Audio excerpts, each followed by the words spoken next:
In this video, I'll be running through the concept of measurement systems that exist within marketing. So how you can move from correlation, which is usually just looking at an attributed number in the platform, to moving into causation. So having confidence that when you spend more money on TikTok, it causes an actual increase in new customer acquisition. And what is that incremental cost per new customer? This will be building on a previous video that we put out called You Are Getting This Wrong, and this was around the concept of most marketers using correlation rather than causation, and so most of their decision-making frameworks are fundamentally wrong, or they're building false assumptions into their day-to-day activities. The framework I want to run through in this video is being stolen by Nico Newman, who's an associate professor at Melbourne Business School. And so all credit to this framework goes to him. But I think this is a really good way to conceptually look at and think about moving towards causation from correlation-based marketing. And so what we're going to do is spend this video starting at the bottom of the pyramid and moving our way up. The bottom of the pyramid represents qualitative data, ultimately really poor trustworthiness for a causal claim. And then as we move up, the trustworthiness of the result increases to the point in which we can trust it quite a lot. So starting at the bottom, the worst measure for whether there's a causal impact of making a change is expert opinion and anecdotal evidence. So this is like watching a YouTube video that I'm making right now and me saying that TikTok ads are great, you should run them, you'll get a really high ROI, and then using that as a basis for causation when you go and run TikTok ads and revenue goes up. And you go, oh yep, there must be a direct link there because I watched a YouTube video on it or I've heard some expert opinion around this particular topic. That obviously lacks really any quantitative data and just becomes completely qualitative and is not something you should really do. Funny enough, most really entry-level marketers within their first 3 to 12 months, really this is 99% of what they're relying on. Because as they're starting to learn the tools, as they're starting to become indoctrinated within the ideas that exist within media buying or e-commerce, what ends up happening is they're very reliant on other people's opinions to be able to prove causation when things move, rather than using their own measurement systems.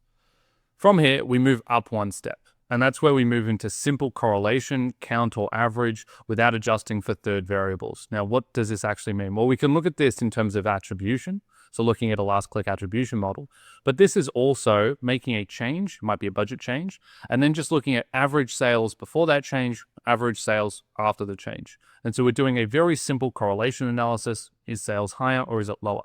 Now the issue there is that we're not adjusting for third-party variables. And this is where you get a lot of confounding variables that exist when you try to measure causation, And a very obvious example of that is seasonality. And so if you go and make a change and then sales go up in the following 2 weeks, was it just because it's end of financial year sales? And how do you actually take that out or adjust it out so you can get a good measure of experimentation over time? So this is a significantly better measure than just qualitative data, but it's observational, there's no control groups, and there's also no adjusting for third-party variables. So how do we improve one step from here? Well, we can move up into adjusting for third-party variables. This is normally done in the context of an MMM, so a marketing mix model, or a multi-touch attribution model as well, something like Triple Whale, where it's taking into consideration multiple different platforms and the customer journey there. Now, they both have different advantages and disadvantages, but looking at MMMs are generally a multiple regression or structural equation modeling, which is adjusting for third-party variables. So a really easy way to think through this is that with simple correlation, we are doing an unbelievably rudimentary analysis that is going to be riddled with error. Now, if you're a really small business that's doing almost no revenue, you can actually get away with simple correlation because there's almost no revenue. And so if you go and are doing $100 a day in revenue and you start spending on Facebook ads and your revenue goes to $1,000 a day, you can probably draw a pretty easy correlation there because there's not many third-party variables that are impacting the business. But as you start to grow and grow, particularly as you become an 8-figure and then a 9-figure business, there's so many third-party variables that are impacting daily sales that it becomes very, very difficult to be able to pull out and extract the actual impact that a particular paid media campaign is having within the broader context of the business. And so this is where people try to solve that through MMMs or multi-touch attribution, but it ends up also causing larger obfuscation of what is actually occurring because they're just not great. Now, they're not bad. They're much better than simple regression. It's better than expert opinion, but it's still not fantastic. In fact, very often you will go into an ad account or you'll go into a multi-touch attribution model, and it will say that a platform is delivering a 9, a 10, an 11x. When in reality, if you actually put that into a better measurement system, like a geo-holdout test, you'll find out that the incremental ROI might sit closer to a 2.5 or a 3. So you have significant over-attribution here because it's not correctly adjusting for incrementality. Incrementality being, would that purchase have occurred if the ad was not served? And if yes, then it wasn't an incremental purchase that should not get attributed to that particular platform.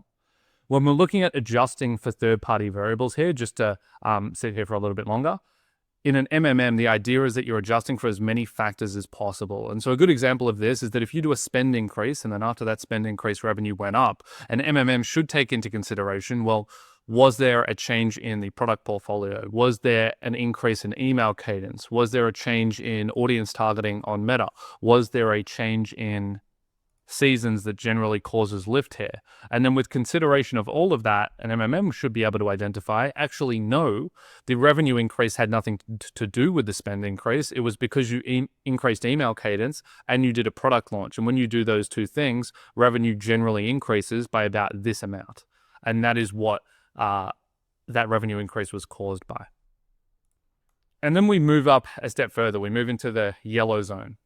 And this is where you start to go into quasi-experiments based on partly observational data. And so this ultimately is still better than MMMs. It's better than multi-touch attribution. It's better than last-click attribution. But it's still not the holy grail, which ultimately we're going to get to at the very top. But these quasi-experiments kind of get quite confusing. And to be honest, I'm not going to spend a whole lot of time here because even my upskilling and understanding of these particular experiment designs is not great at all. But to really quickly just explain them so that you can have context. Matching and weighting estimator and double debiased machine learning. This is real data science and it starts to become very difficult to just do by yourself as a marketer internally. But the idea here is you take a raw group and you match people that are similar. You also allocate weightings so the particular groups aren't underrepresented within the model. You then have two different machine learning models. One generates a propensity score. The other one generates an outcome prediction.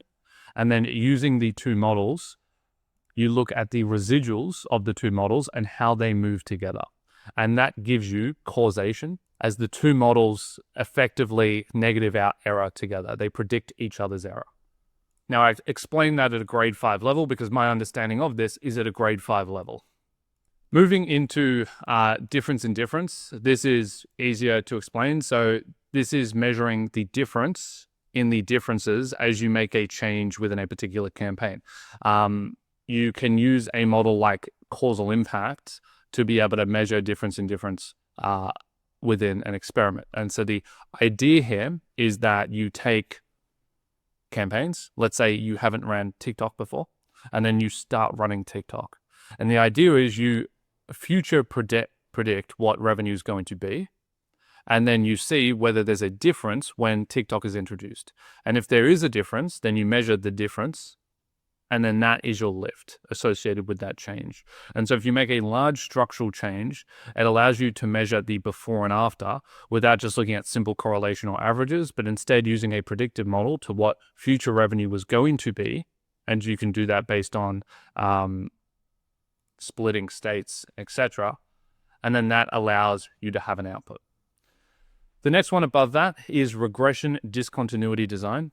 This is where you create an assignment rule, which is effectively a threshold, and then you introduce the threshold or you change the threshold, and then you measure what's looked at as the control group that sits around that particular threshold. So a really easy example of this is that you could take all of your customers who have an annual spend last year of, let's say, greater than $2,000, and you can give them a free gift.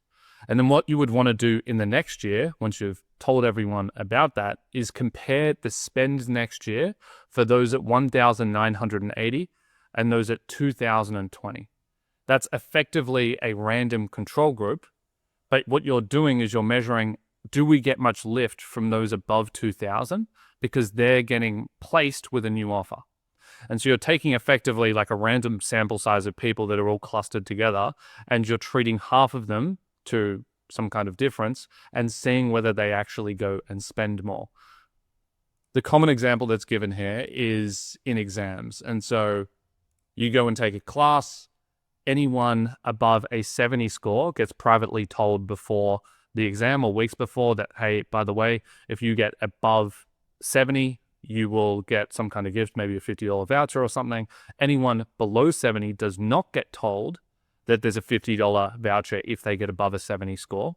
And then you look at everyone who on the last few tests got between 68 and 72, or maybe 66 and 74. So right in that band on that cutoff. And you measure how much lift do we get on those people that were above 70 that were actually told about the voucher. And then below 70, did they move at all? And then you can use that as an ability to generate a regression model to be able to understand the difference. And so here's a very, very simple example of that, which is that you have a treatment, $50 bonus. You tell everyone above 70 that, hey, you'll get a bonus if you get above 70. And then you do a regression analysis on a very similar linear regression on the people under and the people above, and you see if it has an impact at the cutoff. And you can obviously say, in this case, that it did have an impact. There's a significant jump here that would not normally occur within a random sample size of students having a test. And so this can also get translated into marketing in different ways that the design of the experiment is set up. And then all the way at the very top, you get what's been labeled as a true experiment, which is a geo-lift holdout.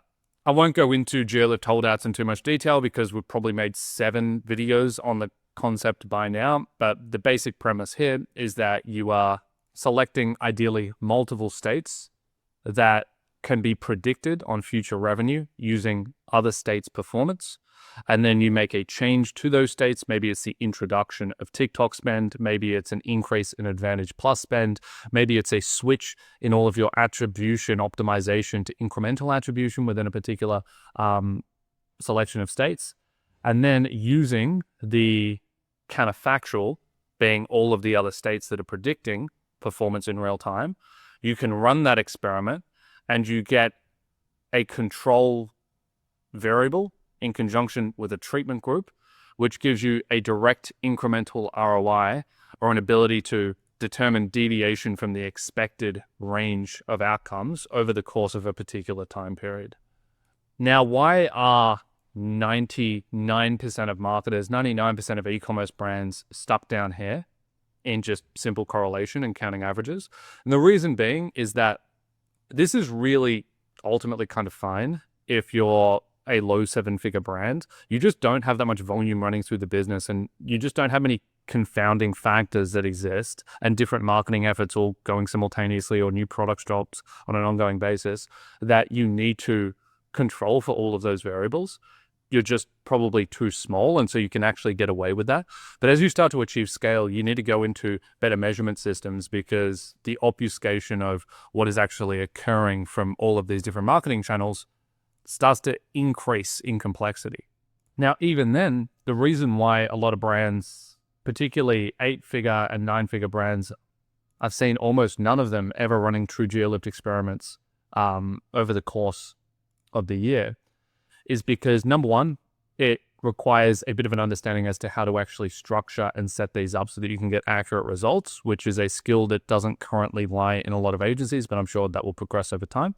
And then number two is that there are actually multiple downsides to running geo-lift experiments instead of using just basic correlation and attribution over time, which is that, for example, an MMM model will give you real-time every single day ROI figures from each channel that it's estimating.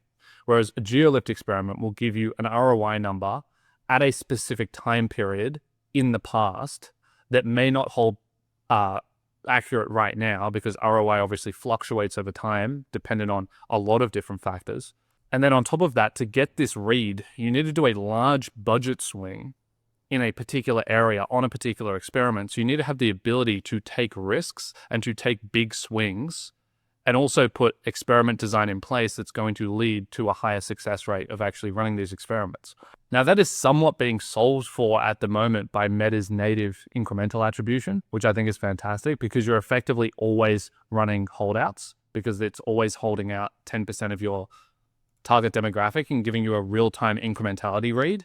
But ultimately, there's still going to be some downsides to in-platform incrementality reads, which we have an entire video on, which is right here. Quasi-geo-lift incrementality versus true incrementality, and Meta's conversion lift experiments versus real conversion lift experiments. So all of the downsides here still translate and apply. But there's still absolutely no reason as to why you shouldn't be getting these reads on an ongoing basis, particularly as an 8 to 9 figure Australian brand who will need to begin bridging into new channels, whether that is TikTok, whether that is out of home, whether that is YouTube. And these platforms are very, very hard to measure the impact of if you're just looking at sole attributed figures. TikTok over attributes by a crazy multiple because you just end up placing in front of people that you were placing in front of it anyway on Instagram. And then you're just claiming all of those conversions through 2 channels now rather than 1. And then in conjunction with that, if you go and place on YouTube, you have the opposite effect where you actually have really poor attribution. It's very difficult to measure the real read and lift on a channel like YouTube. So if you want to actually deliver an increase in paid media spend in the ANZ region, you need to do it through some kind of ability to run a true controlled experiment over time.